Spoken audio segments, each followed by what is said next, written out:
राज्य सरकार अन्न प्रक्रिया क्षेत्रासाठी धोरणात्मक निर्णय घेत असून विदर्भात उद्योग वाढीला प्रोत्साहन दिलं जात आहे असं मुख्यमंत्री देवेंद्र फडणवीस यांनी म्हटलं आहे।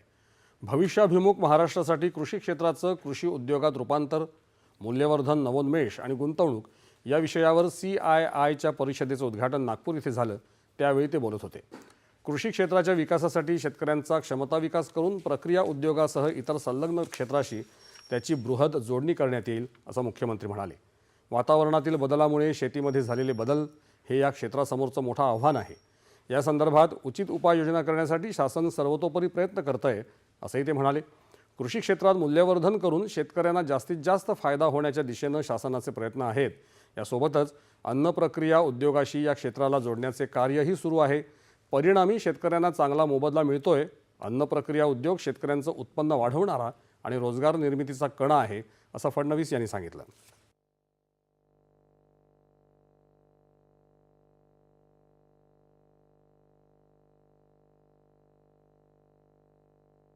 या प्रोसेसिंगमुळे एक प्रकारे शेतकऱ्याचा फायदा झालेला आहे।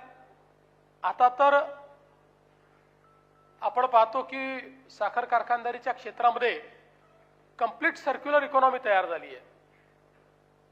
पूर्वी केवळ मोलॅसिस आणि डिस्टिलरी पर्यंत आपण गेलो, कोजेनमध्ये गेलो, आता इथेनॉल आहे, त्याच्या पलीकडे स्पेंट वॉशमधनं आता मिथेनचं जनरेशन, म्हणजे सगळ्या प्रकारचे जे काही बाय प्रॉडक्ट्स आहेत आणि जे काही वेस्टेज होतं त्या सगळ्यावर आता प्रक्रिया करून ज्यांनी सगळे बाय प्रॉडक्ट्स घेतले आहेत असे कारखाने आज मोठ्या प्रमाणात शेतकऱ्यांना फायदा देताना आपल्याला पाहायला मिळतात।